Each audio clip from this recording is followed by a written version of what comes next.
প্রত্যেক মানুষ নিজের জীবনে দুঃখ অনুভব করেন। প্রত্যেকের দুঃখ আলাদা হতে পারে। কারোর মনে এই দুঃখ থাকে যে সে তার বাবা মায়ের সব ইচ্ছে পূরণ করতে পারেননি। কেউ এটা ভেবে দুঃখ পান যে সে চিরকাল সদাচার করেছেন, সৎকর্ম করেছেন, কিন্তু তাও তাকে দুরাচারী বলে মনে করা হয়। কেউ এটা ভেবেও দুঃখ পান যে তার সামনে যে ব্যক্তি রয়েছেন তার চোখে তিনি শত্রু হয়ে উঠেছেন বা দুষ্ট হয়ে উঠেছেন, যেখানে তিনি হয়তো কোনো অনুচিত কাজই করেননি। এবার এই সমস্ত বিষয় নিয়ে ভেবে নিজের ব্যক্তিত্ব নিয়ে সন্দেহ প্রকাশ করবেন না। যদি নিজের ব্যক্তিত্ব নিয়ে কোনো সন্দেহ থেকে থাকে, তাহলে কর্ম সংক্রান্ত প্রশ্ন করুন যে আপনি যা করেছেন তাতে কি উচিত ছিল, কি অনুচিত ছিল। যেটা প্রয়োজন সেটা এটা বোঝার যে আপনার অন্তর্মন, আপনার বিবেক আপনাকে কি বলছে, আর আপনার অন্তর্মন আর আপনার বিবেক আপনাকে যেটা করতে বলবে শুধু সেটাই করুন। আর তারপরে এই সংসার কি বলবে, কি ভাববে সেসব নিয়ে ভাবতে যাবেন না। কারণ এই সংসার তো ঈশ্বরকেও প্রশ্ন করে থাকে, ঈশ্বরকেও দোষী মনে করে। কখনো কখনো যখন কোনো ঘটনা মানুষের ইচ্ছা অনুযায়ী ঘটে না, তখন মানুষ এটা বলে যে হে ঈশ্বর, আপনি আমার পাশে থাকলেন না, আপনি বড়ই কঠোর, এটা আপনার দোষ। যেখানে বেশিরভাগ সময় হয়তো সে নিজেই নিজের কর্মফল ভোগ করছে। আর কখনো কখনো ঈশ্বর হয়তো তার জন্য আরো ভালো কোনো পরিকল্পনা করে রেখেছেন, কিন্তু মানুষ সেটা বুঝতে পারে না। তাই দিনের শেষে যেটা প্রয়োজন সেটা হলো নিজের মনের কথা বুঝতে হবে। আপনার বিবেক কি বলছে শুধু সেটাই করুন, আর সামনে এগোতে থাকুন। আমার সাথে ভালোবেসে বলুন, রাধা রাধা। একটি সোনার মুদ্রা নিন, সেটা জলে ফেলে দিন, তারপর তুলে নিন, সেটা মাটিতে ফেলে দিন, আবার তুলে নিন, কাদায় ফেলে দিন, আবার তুলে নিয়ে হাতুড়ি দিয়ে তার উপর প্রহার করুন। তারপরেও সেই সোনার মুদ্রার মূল্য সেটাই থাকে যা আগে ছিল, তাই না? এটা হলো উদাহরণ সংসারের সেই প্রত্যেকটা জীবের জন্য, প্রত্যেকটা মানুষের জন্য। কখনো কখনো জীবনে সাফল্যের বদলে আমরা বিফলতা পাই। যতটা আশা করেছিলাম ততটা শ্রেষ্ঠ কর্ম করতে পারি না। কখনো বা আমরা ভুল করে ফেলি, কখনো আমরা অনুচিত কর্ম করে ফেলি, কখনো সংসার আমাদের বুঝতে পারে না। তার পরিণামস্বরূপ এই সংসার আমাদের নিন্দা করে, আমাদের উপেক্ষা করে, আমাদের বিষয়ে কটু কথা বলে, কখনো সামনাসামনি বা কখনো পেছনে। সংসার এমন একটা আচরণ করে যেন আমাদের সাথে কথা বলাটাই একটা বিশাল অপরাধ। এবার সেক্ষেত্রে কি করা উচিত? মনকে শান্ত করা উচিত। বেশিরভাগ ক্ষেত্রেই এমন সময় মানুষ এটা ভেবে বসে যে তার জীবনের কোনো মূল্যই নেই। তার মনে হয় যে সে এই সংসারে শুধু একটা বোঝার সমান। সে নিজেকে ঘৃণা করতে থাকে, ওর মনে হয় যে তার জীবন শূন্য। কিন্তু তা নয়। আপনি সোনার মুদ্রার মতো, যদি আপনার মধ্যে সেই গুণ থাকে, আপনি শ্রেষ্ঠ কর্ম করেন, আপনার মধ্যে সেই বিদ্যা থাকে, আপনি নিরন্তর প্রয়াস করেন, সৎকর্মের পথে এগোতে থাকেন, তাহলে আপনার নিজের যে মূল্য তৈরি হয় সেটা কোনো পরিস্থিতিতে কোনো ব্যক্তি আপনার থেকে কেড়ে নিতে পারবে না। শুধু নিজে ভেঙে পড়বেন না। এটা ভাবুন যে সম্মান আপনি হারিয়েছেন সেটা আপনি কিভাবে ফিরে পেতে পারেন, তার জন্য কি করতে হবে। যে ধন আপনি হারিয়েছেন সেটা পেতে হবে কিভাবে, তার জন্য কি কি করতে হবে। শান্ত মনে সবটা ভেবে দেখুন, সিদ্ধান্ত নিন এবং অগ্রসর হন। আপনি এই সংসারের কাছে তেমনই হয়ে উঠবেন যেমন আপনার কর্ম হবে। যদি তা শ্রেষ্ঠ হয় সবাই তাই ভাববে। আসুন আমার সাথে ভালোবেসে বলুন, রাধা রাধা। মানুষ জীবনে অনেক ধরনের সুখ লাভ করে, অর্থ সুখ, পরিবারের সুখ, বৈভবের সুখ। কিন্তু এমন একটা সুখ আছে যা বেশিরভাগ মানুষকে প্রভাবিত করে, কিন্তু সেই সুখ তাদের কোনো প্রয়োজনই নেই। সেটা হলো পরনিন্দা সুখ। অর্থাৎ এমন কোনো ব্যক্তিকে নিয়ে নিন্দা করা, তার প্রতি অনুচিত শব্দ প্রয়োগ করা, কারণ সেই ব্যক্তিকে আপনি পছন্দ করেন না। আর এমন অনেক মানুষ আছেন যারা এই কাজ করে খুব আনন্দ লাভ করেন, যেটা করা উচিত নয়। কারণ এতে আপনার সময় আপনার ঊর্জা, আপনার নিজের অন্তরের ইতিবাচক শক্তি আপনি নষ্ট করে ফেলছেন। আর এই সব কিছুই আপনার প্রয়োজন আছে। যাদেরকে আপনার পছন্দ নয় সেই ব্যক্তির বিষয়ে কথাই বলবেন না। সেই সব ব্যক্তির দিকে মনোনিবেশ করুন যাদের আপনি ভালোবাসেন। সেই সব কাজে মন দিন যেগুলো আপনার ভালো লাগে। সেই বস্তুর দিকে নজর দিন যেগুলো আপনার প্রিয়, নিজের লক্ষ্যের দিকে, এই সব কিছুর দিকে নয়। এমনটা করলে আপনার জীবনে আপনি সেই সব বস্তুর দিকে নজর দিতে পারবেন যারা প্রকৃত অর্থে আপনার জীবন আরো শ্রেষ্ঠ করে তোলে। এমনটাই করুন, জীবন আরো অনেক বেশি সুন্দর হয়ে উঠবে। আর তখন এই মন প্রসন্ন হয়ে বলবে, রাধা রাধা। আজ আমরা আবার সাফল্য আর অসফলতার বিষয়ে কথা বলবো। সফল ব্যক্তি কে হয় এবং অসফল ব্যক্তি কে হয়, এই বিষয়ে আমরা আগে অনেকবার কথা বলেছি। প্রত্যেক ব্যক্তি সাফল্য লাভ করতে চান, কিন্তু প্রত্যেক ব্যক্তি সাফল্য লাভের এই কাজে সফল হতে পারেন না। এবার এটা কেন হয়, এর পেছনে কারণটা কি? কারণ হলো ভয়। সফল ব্যক্তি হলেন তিনি যিনি নিজের সিদ্ধান্ত দ্বারা এই সমস্ত সংসারকে বদলে দিয়ে থাকেন, এবং অসফল ব্যক্তি হলেন তিনি যিনি এই সংসারকে দেখে এর বিষয়ে ভেবে নিজের সিদ্ধান্ত বদলে ফেলেন। প্রয়োজন হল নিজের লক্ষ্যের বিষয়ে ভেবে দেখার, পথের বিষয়ে ভেবে দেখার। একবার যদি আপনি পথ নির্বাচন করে থাকেন, সেই পথে অগ্রসর হতে থাকুন আর তাতে অটল থাকুন। সবসময় দৃঢ় প্রতিজ্ঞ হন। আপনি যদি কোনো পথে টিকে থাকেন আর নিরন্তর পরিশ্রম করতে থাকেন, তবেই আপনার জীবনে সাফল্য আসবে। যদি কথায় কথায় লোকে কি ভাববে, লোকে কি বলবে, একথা ভেবে নিজের সিদ্ধান্ত পাল্টান, তাহলে কখনো নিজের লক্ষ্যে পৌঁছতে পারবেন না। আসুন আমার সাথে ভালোবেসে বলুন, রাধা রাধা। সবাই বলেন যে জীবনে কাদের সঙ্গ লাভ করছি সেটা খুব গুরুত্বপূর্ণ। এক ঝুড়ি ফলের মধ্যে যদি একটা পচা ফল আপনি রেখে দেন, তাহলে আস্তে আস্তে সমস্ত ফল পচে যায়। সেই জন্য কথায় আছে যে কুসঙ্গ থেকে দূরে থাকো। কিন্তু কি করা যায়? এই সংসার খুবই ছোট।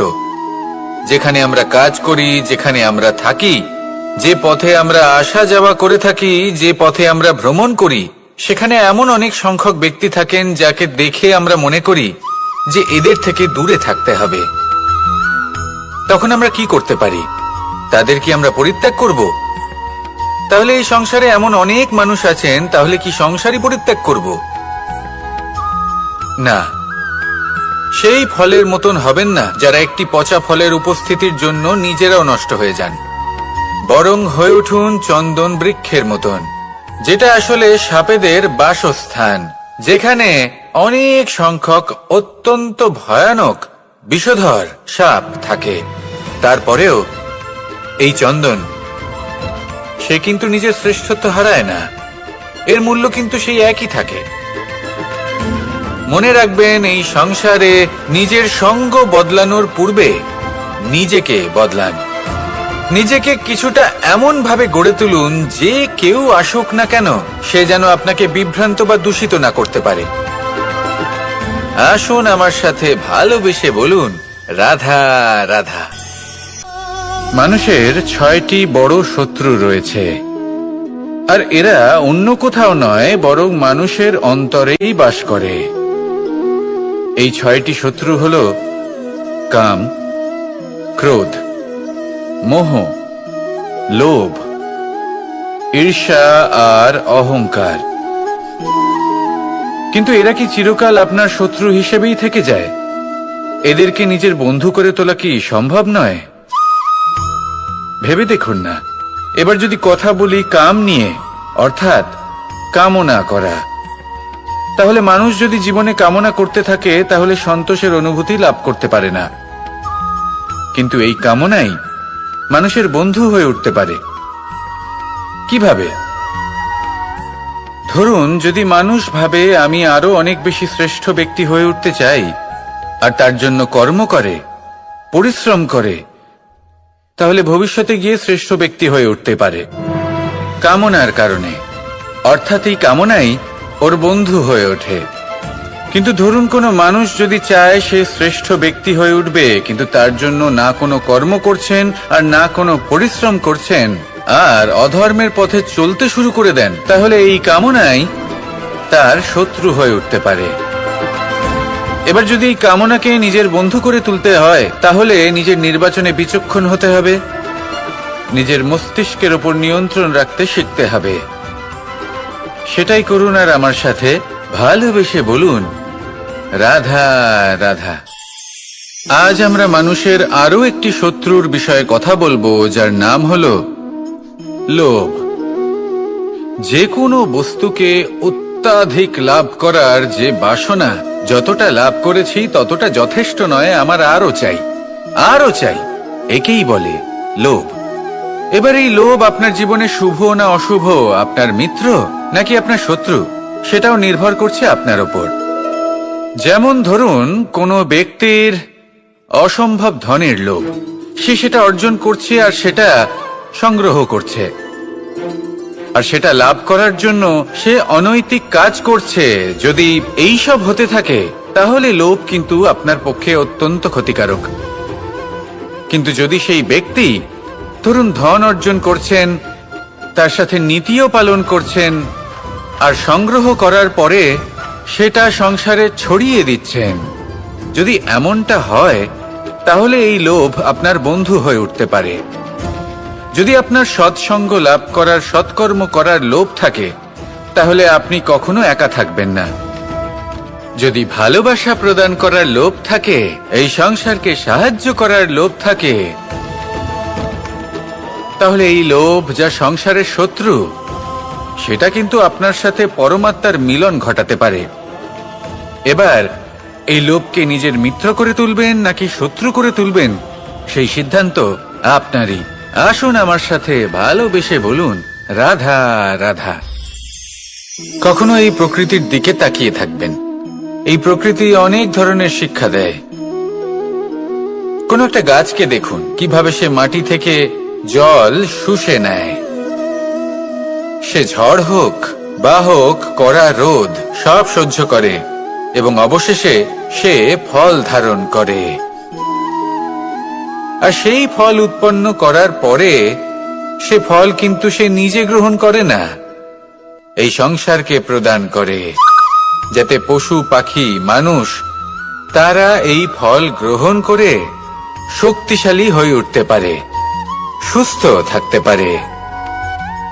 সেভাবেই নদী, সরোবর এরা নিজেরাও কিন্তু নিজেদের জল গ্রহণ করে না, মাটিকে প্রদান করে, পশু পাখিকে প্রদান করে। সূর্য নিজেও নিজের জন্য প্রজ্বলিত হয় না, সে প্রকাশ ছড়িয়ে দিতে চায় আমাদের সবার কাছে, সে আলো পৌঁছে দিতে চায়। এই প্রত্যেকের কর্মে পরমার্থ নিহিত আছে, আর সেই জন্যই এদের সকলকে পুজো করা হয়। তাই মনে রাখবেন, আপনার কাছে জীবন যাপনের অতিরিক্ত যা কিছুই আছে, তা পরমার্থের জন্য। তাহলে তার সদ্ব্যবহার করুন আর আমার সাথে ভালোবেসে বলুন, রাধা রাধা। পরিবর্তন, এটা হলো সৃষ্টির অমূল্য নিয়ম। এই সংসারে সবকিছু সময়ান্তরে পরিবর্তিত হয়, এই সময়ও পরিবর্তিত হয়। পরিবর্তন চিরকাল হয়ে এসেছে আর চিরকাল হতে থাকবে। কিন্তু এবার আমরা সেই পরিবর্তন কিভাবে লাভ করব, যেটা আমাদের প্রয়োজন, যেটা আমরা চাই। আমরা জীবনে বিকাশ চাই। এই বিকাশ কিভাবে লাভ করতে পারি, এই প্রকৃতি কিন্তু আমাদের অত্যন্ত উত্তম উদাহরণ দিয়ে বুঝিয়েছে। একটি বিন্দুর উদাহরণ দিয়েছে, যা ভবিষ্যতে একটা বিশাল নদীর আকার ধারণ করে। এটা কিভাবে হয়? মেঘ থেকে একটি বিন্দু ঝরে পড়ে সেই পর্বতের ওপর যেখানে হিম আছে। সেই হিমের সংস্পর্শে আসা মাত্র সেই বিন্দুর সাথে আরো বেশ কিছু বিন্দু যুক্ত হয়, তারপর তারা অগ্রসর হয়, আরো কিছু বিন্দু যুক্ত হয়, আস্তে আস্তে একটা ক্ষীণ ধারার রূপ ধারণ করে, এবং সেটাই ভবিষ্যতে আরো এগোতে থাকে অনেকটা যাওয়ার পর যখন অনেক সংখ্যক বিন্দু একসাথে যুক্ত হয় তখন সেটা বিশাল নদীর আকার ধারণ করে। এবার আমরা মানুষ বলে আমাদের সাথে এই নিয়মের অন্যথা হয় তা নয়। আমরাও এই প্রকৃতির অংশ, আমাদের ক্ষেত্রেও একই নিয়ম প্রযোজ্য। যখন পরিশ্রম করে অনেক সংখ্যক বিন্দু আমরা একত্রিত করব তখনই পরিবর্তনের নদী প্রবাহিত হবে। প্রয়োজন হলো নিরন্তর পরিশ্রম করা এবং ধৈর্য ধরা। এটা করতে থাকুন, জীবনে সবকিছু লাভ করতে পারবেন। কারণ প্রকৃতি আমাদের এটাই শিখিয়েছে, আর আমরা এই ব্রহ্মরই একটি অংশ, যার দ্বারা এই ব্রহ্মাণ্ড নির্মিত। আসুন আমার সাথে ভালোবেসে বলুন, রাধা রাধা। আমরা সকলে সামাজিক জীব। মানুষের সাথে দেখা সাক্ষাৎ করা এটা চিরকালই চলতে থাকে। আমরা কখনো কাউকে উপহার দিই, আবার কখনো কেউ আমাদের উপহার দেয়। কখনো কি এমন হয়েছে যে আপনি কাউকে একটা উপহার দিয়েছেন, কিছু সময় পরে বা কিছু মাস পরে সেই উপহারই ঘুরে ফিরে আপনার কাছেই এসেছে, অর্থাৎ সেই বস্তুটাই আপনার কাছে আবার ফিরে এলো? এরকম হয়। ছেলেবেলায় একদিন একজনের বিবাহ ছিল, তখন মা তাকে একটা উপহার দিতে চাইছিলেন। তাই তিনি একটা পোশাক বানালেন আর সেটাকে সুসজ্জিত করছিলেন। আমি দেখলাম আর জিজ্ঞেস করলাম যে মা, এই পোশাক এত সুসজ্জিত করার কি আছে? তখন মা বললেন যে কানাই, কখনো কাউকে এমনই উপহার দেবে, এমন প্রকারে দেবে যে সেটা যদি আবার ঘুরে ফিরে তোমার কাছে ফিরে আসে তাহলে যেন তোমার খারাপ না লাগে। এটাই কিন্তু হয় আমাদের ব্যবহারের সাথে, কর্মের সাথেও এবং আমাদের কথার সাথেও। তেমনই আচরণ করবেন যে আচরণ আপনি সহ্য করতে পারবেন। যদি মুখ থেকে কটু কথা বেরোতে থাকে তখন নিজেকে সংযত করে নিন। সেই শব্দই প্রয়োগ করুন যেটা আপনি তার বদলে শুনতে চাইবেন এবং আপনার দুঃখও হবে না। কারণ আপনার কর্ম এমন একটা উপহার যেটা আবার ঘুরে ফিরে ফলস্বরূপ আপনার কাছেই আসবে। সেই জন্য নিজের আচরণ শুভ করুন, নিজের মানসিকতা শুভ করুন, নিজের মুখ থেকে মধুর বাণী নিঃসৃত করুন, আর এইভাবেই মধুর ভাবে বলুন, রাধা রাধা। এই সংসারে প্রত্যেকটা জিনিসের নিজস্ব একটা বিশেষত্ব আছে, আর তার বিশেষত্বর জন্যই তাকে বিশেষ গুরুত্ব দেওয়া হয়। যদি কথা বলি অস্ত্রের, যেমন তরোয়াল, তরোয়াল নির্মাণ করা হয়েছে রক্ষার জন্য। কত তাড়াতাড়ি সে সামনে উপস্থিত শত্রুকে নিধন করতে পারে। এবার এই তরোয়ালের কোন গুণটা দেখা প্রয়োজন? সেটার ধার। সেই বস্তুটি নয় যার মধ্যে এই তরোয়াল রাখা হয়। সেইভাবেই যদি আমি কথা বলি বাণের, তাহলে এটা প্রয়োজনীয় নয় যে সেই বাণ কতটা তীক্ষ্ণ, কতটা বলশালী। এটা দেখা প্রয়োজন যে তার আকারটা কেমন। সে কি বাতাস ভেদ করে নিজের লক্ষ্যে পৌঁছতে পারবে? সেটা বেশি গুরুত্বপূর্ণ। সেই জায়গাটা নয় যেখানে সেই বাণ রাখা হয়। ঠিক সেইভাবে যদি আপনি কোনো মানুষেরই মূল্য বুঝতে চান, তাকে পরখ করে দেখতে চান, তাহলে তার জাতি, তার ধর্ম, তার রূপ, তার আকার, সেগুলো দেখে তাকে পরখ করতে চেষ্টা করবেন না। তাকে পরখ এই সব কিছুর ভিত্তিতে করবেন না। তার স্বভাবটা দেখুন, তার গুণ দেখুন, তার প্রতিভা দেখুন, তার কর্ম দেখুন। কারণ এটাই সেই ব্যক্তির আসল পরিচয়, এটাই হলো তার অস্তিত্ব। যখনই আপনি কোনো নর্তককে শ্রেষ্ঠ নৃত্য প্রদর্শন করতে দেখেন, তখন আপনি কিন্তু এটা ভাবেন না যে সে কোথা থেকে এসেছে, সে কি খায়, ওর বন্ধু বান্ধব কারা। আপনি তার নৃত্য দেখেন, ওর শিল্প দেখেন, সেটারই প্রশংসা করেন, সেটাকেই সম্মান করেন। সেইভাবে এই সংসারে সকলকে সম্মান করুন। আর এই সম্মানের আধার হওয়া উচিত তার গুণ, তার স্বভাব, তার কর্ম, তার রূপ আর তার বেশভূষা নয়। আসুন আমার সাথে ভালোবেসে বলুন, রাধা রাধা। এই সংসার বলে যে কৃষ্ণ হলো মহাযোগী। কেউ বলে যে কৃষ্ণ হলো সাংখ্যযোগের প্রবর্তক, কেউ বলে ভক্তি যোগের, কেউ বলে জ্ঞান যোগের, কেউ কেউ এটা মনে করেন যে অষ্টাঙ্গ যোগের প্রভু হলাম আমি। কিন্তু এই যোগ আসলে কি? যোগ বিষয়টাকে বোঝা খুব একটা কঠিন নয়, কিন্তু সেই যোগকে নিজের যাপনের অংশ করে তোলা হলো অত্যন্ত কঠিন, আর তার জন্য প্রয়োজন অভ্যাস। যোগ শব্দটার অর্থ হলো যুক্ত করা, আর এটা আমি ছোটবেলায় শিখেছিলাম। যখন আমার মাখন খেতে ইচ্ছে করত আর মা মাখনের সেই হাঁড়িটা ওপরে টাঙিয়ে রাখতেন, তখন আমরা ভাবতাম যে অত দূরে পৌঁছবো কি করে। তখন আমরা যোগের বিষয়ে জানতে পারলাম, আর তখন জানতে পারলাম যে সবথেকে গুরুত্বপূর্ণ যোগ আসলে কি? সহযোগিতা, সাহায্য। আমরা সব সখারা একসাথে জড়ো হতাম, একে অপরের পিঠের ওপর উঠে দাঁড়াতাম, আর তারপর আমরা ওই মাখনের হাঁড়ির কাছে পৌঁছতে পারতাম, আর তারপর আমরা সবাই মিলে সেই মাখন ভাগ করে খেতাম। সহযোগিতা, এটা অত্যন্ত গুরুত্বপূর্ণ। পাণ্ডবরাও মহাভারতে এটাই করেছিলেন। ওনাদের সাথেও কেউ ছিল না, একে অপরকে সাহায্য করে ওনারা অনেক বীরদের একত্রিত করেছিলেন। তারপর অবশেষে মহাভারতের এই মহাযুদ্ধে ওনারা জয়লাভ করেছিলেন। রামায়ণে রাম এবং লক্ষ্মণের সাথে কেউ ছিল না। সহযোগিতার মাধ্যমে ওনারা ভাল্লুক আর বানর সেনাকে একত্রিত করেছিলেন, আর এই সংসারের সব থেকে প্রবল রাক্ষস রাবণকে বধ করেছিলেন। মনে রাখবেন, একসাথে মিলে যদি আপনারা কর্ম করতে শেখেন, তাহলে এই সংসারে এমন কিছুই নেই যেটা আপনি অর্জন করতে পারবেন না। আসুন আমার সাথে ভালোবেসে বলুন, রাধা রাধা। মানুষ যখনই কোনো পর্বতারোহণ করতে শুরু করে, তখন সে বারবার পড়ে যায়, বারবার উঠে দাঁড়ায়, সামনে এগোতে চেষ্টা করে। কিন্তু যদি সে দৃঢ় নিশ্চয় করে থাকে, তাহলে সে অবশেষে সেই পর্বতের শিখরে পৌঁছেই যায়। চলার পথে যদি বড় কোনো পাথর চলে আসে বা পর্বতের কোনো বড় অংশ সামনে আসে, তাহলে সে তার সাথে ধাক্কা খায় না, সে পথ বদলে নেয়। কিন্তু বাধা তাকে সবসময় পেতেই হয়, আর সেই বাধা সে পায় ছোট ছোট পাথরের দ্বারা। তাদের উপর পা পড়লে তার পা পিছলে যায় আর সে পড়ে যায়। এই ছোট ছোট পাথর হলো আমাদের জীবনের সেই ছোট ছোট সমস্যা, সেই ছোট ছোট ভুলগুলো যেগুলো আমরা অবজ্ঞা করতে থাকি।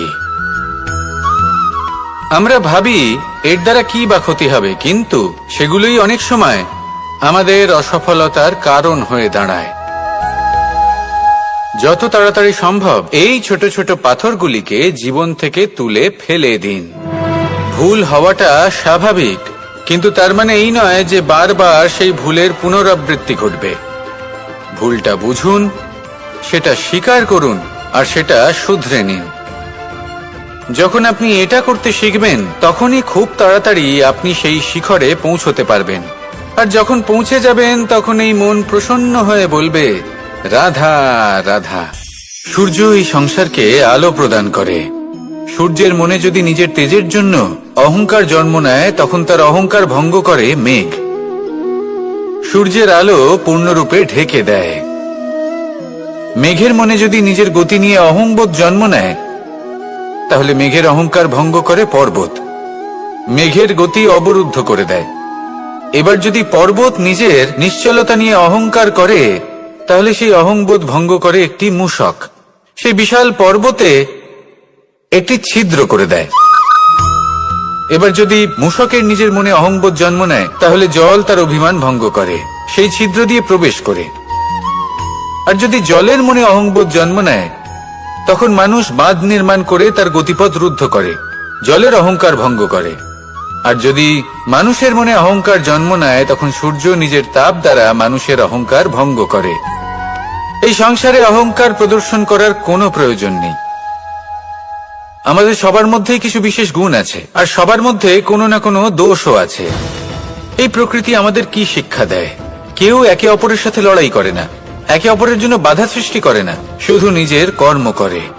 সূর্য নিজের প্রকাশ দ্বারা বনস্পতি এবং গাছপালাকে জন্ম দেয়।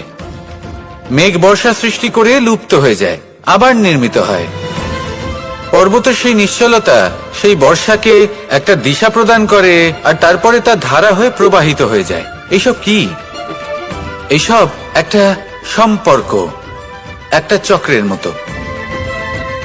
সবাই একসাথে নিজের কর্ম করে, তাই এই চক্র আবর্তিত হয়। এটা আমাদেরও করতে হবে, একসাথে মিলে কাজ করতে হবে। কারোর জন্য বাধা হয়ে উঠলে হবে না, কাউকে ছোট মনে করলে হবে না। এটাই করতে থাকুন, সবাই মিলেমিশে কর্ম করুন। প্রকৃতি আমাদের এই শিক্ষাই দেয়। আসুন আমার সাথে ভালোবেসে বলুন, রাধা রাধা। আপনি কখনো পলাশ ফুল দেখেছেন? কি সুন্দর দেখতে, লাল রক্তবর্ণ, উজ্জ্বল, কিন্তু এতে কোনো সুগন্ধ নেই। সেই জন্য ওকে শুধু চোখ ভরে দেখতে ইচ্ছে করে। দেখবেন তাকে কিন্তু পুজোতে ব্যবহার করা হয় না, এই ফুল দিয়ে মালা বানানো হয় না। সেরকমই আমাদের জীবনে এমন অনেক ব্যক্তি রয়েছেন যাদেরকে সম্মান অর্জন করতে হয়। যদি আপনি কোনো উচ্চ বংশে জন্ম নিয়ে থাকেন এবং আপনার কাছে সবকিছু থাকে, ধন ঐশ্বর্য থাকে, সবকিছু আপনি আগে থেকেই পেয়ে গেছেন, তাও কিন্তু এই সংসার আপনাকে সম্মান দেবে না। ততক্ষণ পর্যন্ত দেবে না যতক্ষণ না আপনি নিজের অন্তরে গুণ জাগ্রত করছেন, শ্রেষ্ঠ কর্ম করছেন, নিজের অন্তরে ইতিবাচক মনোভাবের এই সুবাস জাগ্রত করছেন। যদি এসব কিছু করেন তাহলেই এই সংসার আপনাকে সম্মান দেবে। এবার এটা আপনার উপরে নির্ভরশীল যে আপনি কি পলাশ ফুলের মতো হতে চান, নাকি অন্য কোনো ফুল হয়ে উঠতে চান যার সুবাস আছে, যে নিজের সুবাস এই সারা পৃথিবীতে ছড়িয়ে দেয়। আসুন আমার সাথে ভালোবেসে বলুন, রাধা রাধা। এই সংসারে একটা শব্দ আছে যার বিষয়ে মানুষ অত্যাধিক চিন্তা ভাবনা করে, আর সেই শব্দ হলো অস্তিত্ব, পরিচয়। প্রত্যেক ব্যক্তি এই সংসারে নিজের অস্তিত্ব করতে চায়। আর ছোট থেকে এটাই হয়, যখন আমরা শ্রেণীকক্ষে যাই, পড়তে যাই, তখন আমরা এটাই ভাবি যে আমরা নিজেদের অস্তিত্ব গড়ব, সুনাম অর্জন করব। সকল ব্যক্তি যাতে এটাই বলে যে এই হলো সর্বশ্রেষ্ঠ ছাত্র, আর এটাই আমাদের পরিচয়। কার্যক্ষেত্রেও আমরা ঠিক এটাই চেষ্টা করি, পরিশ্রম করতে থাকি এবং ভবিষ্যতে গিয়ে আমরা নিজেদের পরিচয় খুঁজে পাই। পরিচয়ের সাথে সাফল্য আসে, আর সাফল্যের সাথে আসে অস্তিত্ব। আর যখন এই দুটি সংযুক্ত হয়, তখন মানুষ অসফলতার কথা ভেবে ভয়ভীত হয়ে পড়ে, আর এটা ভাবতে থাকে যে যদি আমি অসফল হই তাহলে সেই পরিচিতির কি হবে, সেই নামের কি হবে, সেই সবকিছু যে আমি অর্জন করেছি তার কি হবে। সে ভয়ভীত হয়ে পড়ে, আর এই ভয়ের কারণে তার বিকাশ কোথাও না কোথাও অবরুদ্ধ হয়। সে শ্রেষ্ঠ কর্ম করা বন্ধ করে দেয় এবং শুধুই সুরক্ষিত থাকতে চেষ্টা করে। আর অসফল হলে তাতে ভয় পাওয়ার কোনো প্রয়োজন নেই, কারণ যখন আপনি সফল হন তখন এই সাফল্য আপনার পরিচয় এই সংসারের সাথে করায়। কিন্তু যখন আপনি অসফল হয়ে থাকেন তখন এই অসফলতা এই সংসারের পরিচয় আপনার সাথে করায়, যা অত্যন্ত আবশ্যক। অসফলতা প্রত্যেকের জীবনেই আসবে, তার সম্মুখীন হন আর তার থেকে শিক্ষা লাভ করুন। কারণ যখনই আপনি অসফল হন তখনই আপনার জ্ঞান চক্ষু উন্মুক্ত হয়। আসুন আমার সাথে ভালোবেসে বলুন, রাধা রাধা। নিজের নিজের অভিজ্ঞতাগুলো দেখে, তার পরিণাম দেখে প্রত্যেক মানুষের মনে একটা ধারণা জন্ম নেয়। প্রজন্মের পর প্রজন্ম যখন অগ্রসর হতে থাকে, এই ধারণাগুলোই কারণ হয়ে ওঠে যা মানুষের জীবনে তার শুভর, অশুভর, লাভের, ক্ষতির এই সবকিছুর আধার হয়ে ওঠে। যেমন ধরুন আপনি কোথাও যাচ্ছেন আর পথে বেড়াল রাস্তা পার করে গেল, সেটা অশুভ বলা হয়। কেউ হাঁচলে কাজ থামিয়ে দেওয়া হয়। বলা হয় যখন আপনি কোনো শুভ কাজ করতে যাবেন তখন মিষ্টি খেয়ে যাবেন, কাজ সফল হবে। যদি কোনো ব্যক্তি অনুচিত কথা বলে দেন তার মানে অনুচিত কিছুই ঘটবে, আদি ইত্যাদি এরকম অনেক সংখ্যক ধারণা আছে। কিন্তু সবকিছু যদি এরকমই হতো তাহলে প্রত্যেক মানুষ নিজের কথা দ্বারা, নিজের বা অন্য কারোর জীবন স্বর্গতুল্য করে তুলত, নয়তো নরকে পরিণত করত। কিন্তু এরম কি আদৌ হয়? না। কারণ এই সব ধারণা, এই সব কিছু এর উৎস হলো মানুষের মন, তার মস্তিষ্ক। যখন আমরা কোনো বাক্য বা কোনো ধারণাকে একটু বেশি গুরুত্ব দিয়ে ফেলি, তার উপর একটু বেশি বিশ্বাস করে ফেলি, তখন যেটা হয়, তখন আমাদের এই ইচ্ছে শক্তি তার সঞ্চার হয় সেই বাক্যের মাধ্যমে, আর সেই জন্য সেই বাক্য আস্তে আস্তে ফলপ্রসূ হতে থাকে। এটা হলো মানুষের মনের শক্তি, তার মস্তিষ্কের শক্তি। এটা কখনো ভুলে যাবেন না। এটা প্রয়োগ করুন আর তার সদ্ব্যবহার করুন। একে প্রয়োগ করুন নিজের লক্ষ্যে পৌঁছানোর জন্য, শুভ কর্ম করার জন্য। আসুন আমার সাথে ভালোবেসে বলুন, রাধা রাধা। পাশা নামক এই খেলাটি আপনারা নিশ্চয়ই খেলেছেন। না খেলে থাকলে দেখেছেন, আর যদি দেখেও না থাকেন তাহলে নিশ্চিত রূপে শুনেছেন। মহাভারতের এই মহাযুদ্ধ কোথাও না কোথাও এই পাশা নামক খেলার কারণে হয়েছিল। পাশার এই বিচিত্র খেলা, দান, এইসবের কারণে কেউ নিজের মাথায় রাজ মুকুট পরিধান করেছিলেন, আবার সেখানে পরাজিত হওয়ার জন্য কাউকে বনবাসও ভোগ করতে হয়েছিল। কিন্তু এই খেলা সমাপ্ত হওয়ার পরে সমস্ত ঘুঁটি আর এই পাশার ছক একই পুটলিতে স্থান পেল। এটাই হলো আমাদের জীবন। এই সংসারে আমরা জয় পরাজয়ের বিষয়ে এতটাই ভাবি, এত চিন্তা করি যে এই জীবনের খেলার আনন্দটাই উপভোগ করতে পারি না। আর অবশেষে কি হয়? কেউ জয়ী হন, কেউ পরাজিত হন, কিন্তু দুজনেই একই স্থানে পৌঁছে যান।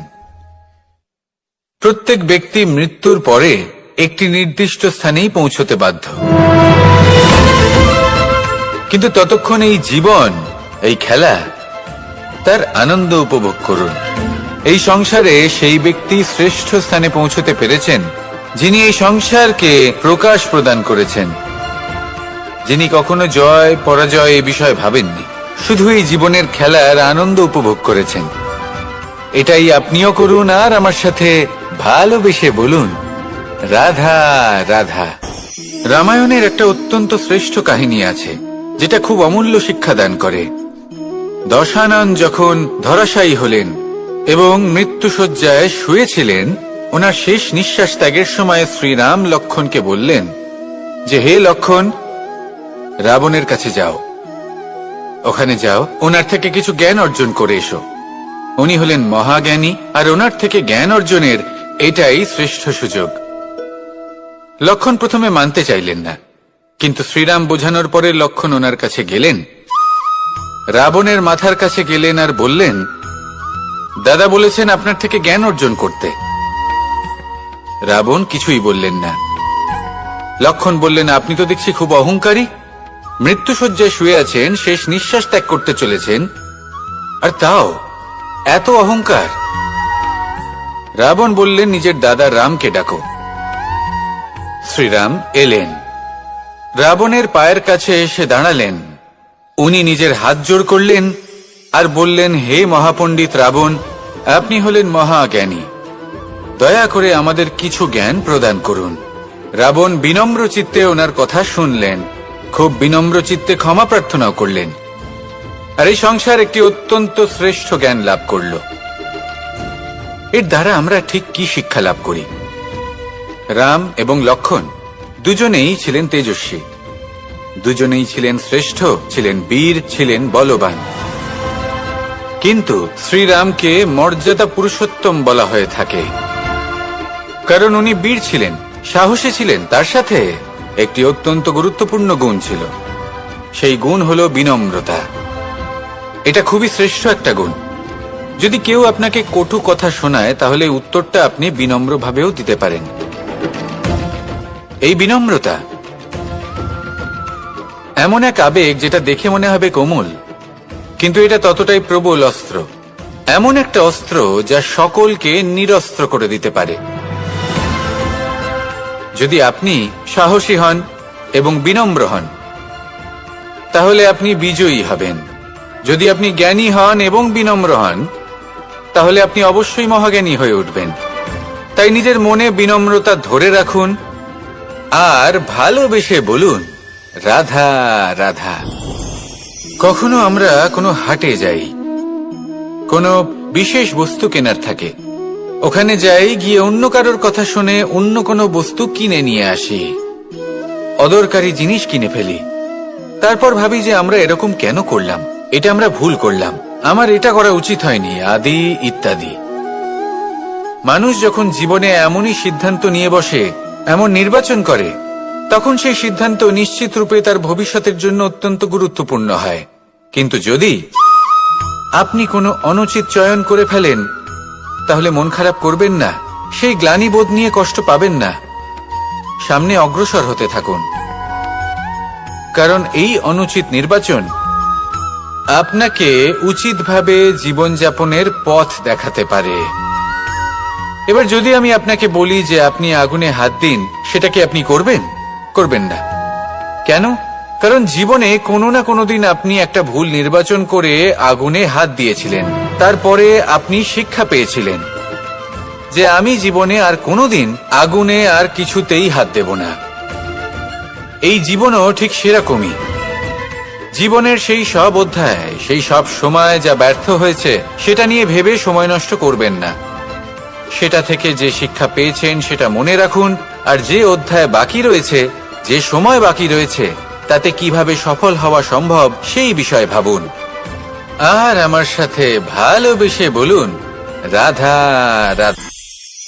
একটি নৌকা বিশাল একটি সাগরে ভেসে চলে, কখনো যাত্রীদের বা কখনো বিশাল বস্তুকে নিজের সাথে বহন করে নিয়ে চলে, এক স্থান থেকে অন্য স্থানে পৌঁছে দেয়। এই নৌকা কখনো সাগরে আটকে পড়ে বা কখনো ডুবে যেতেও পারে, কিন্তু এই নৌকা তখন ডুবে যায় না যখন এর আশেপাশে অধিক মাত্রায় জল থাকে। এটা তখন ডুবে যায় যখন ও নিজের আশেপাশের থাকা জলকে নিজের ভেতরে প্রবেশ করতে দেয়।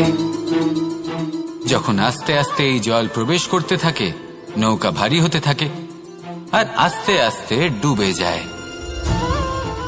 এটা আমাদের কাছে একটা শিক্ষা।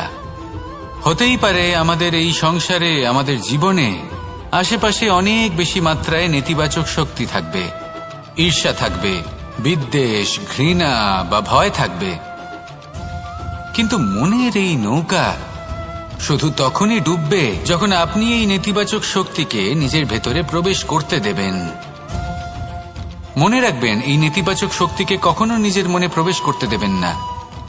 প্রবেশ করলেও তাহলে যেন সে সেখানে কোনো স্থান না পায়। শুধু এই বিষয়টা খেয়াল রাখলে আপনার মনের এই নৌকা জীবনের এই সাগরে সব সময় ভেসে থাকবে, আর এই মন প্রসন্ন হয়ে বলবে, রাধা রাধা। আমরা আমাদের জীবনের লক্ষ্য প্রাপ্ত করার জন্য কি না করে থাকি। আমরা ভাবনা চিন্তা করে থাকি, কত জ্ঞান অর্জন করে থাকি, তারপরে আমরা পরিকল্পনা করি আর প্রচেষ্টা করি। এবার প্রথম চেষ্টাতেই সাফল্য লাভ করব সেটা নাও হতে পারে, বরং ইতিহাস সাক্ষী যে প্রথমবার প্রচেষ্টা করে সাফল্য লাভ করার সম্ভাবনা অত্যন্ত কম।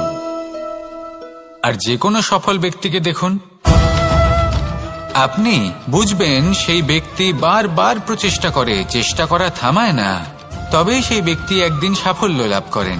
সেই জন্য আপনিও প্রচেষ্টা করা কখনো বন্ধ করবেন না, করতেই থাকুন।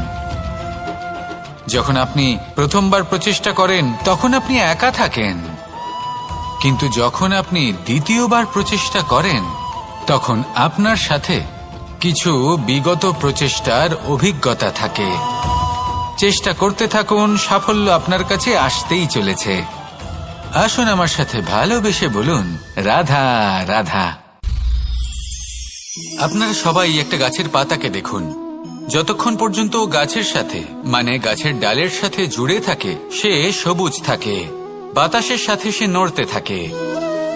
যতক্ষণ পর্যন্ত ও সূর্য থেকে পাওয়া রশ্মির শক্তি গাছে পৌঁছে দেয় ততক্ষণ ও ডালের সাথে যুক্ত থাকে, কিন্তু যখন সেই পাতা শুকিয়ে যায় তখন তার কোনো গুরুত্ব থাকে না। সেই পাতা গাছের ডালে এবং বৃক্ষের কাছে বোঝা হয়ে থেকে যায়। এবং এমন এক সময় আসে যখন সেই ডালটি শুকনো সেই পাতাকে পরিত্যাগ করে। এটাই আমরা এই প্রকৃতিতে দেখি এবং এটাই হলো সত্য। আর এটাই আমাদের জীবনে খুব বড় একটা শিক্ষা। যদি আপনিও নিজের জীবনে নিজের আপনজনদের কাছে বোঝা স্বরূপ হয়ে দাঁড়ান, তাহলে তারা আপনাকে যতই ভালোবাসুক না কেন, ওনারা যদি নাও চান, তাহলেও এমন এক দিন আসবে যখন আপনার আপনজন আপনাকে পরিত্যাগ করবে। সেই জন্য সবসময় আত্মনির্ভর হয়ে ওঠার চেষ্টা করুন, নিরন্তর পরিশ্রম করতে থাকুন, কারোর উপর বোঝা হয়ে থাকবেন না, বরং তার সাথে মিলে দায়িত্ব পালন করুন। এমনটা করবেন, তাহলে আপনার সম্মানও বজায় থাকবে এবং সম্পর্কের মধ্যে আপনার মূল্যও বজায় থাকবে। আসুন আর আমার সাথে ভালোবেসে বলুন, রাধা রাধা।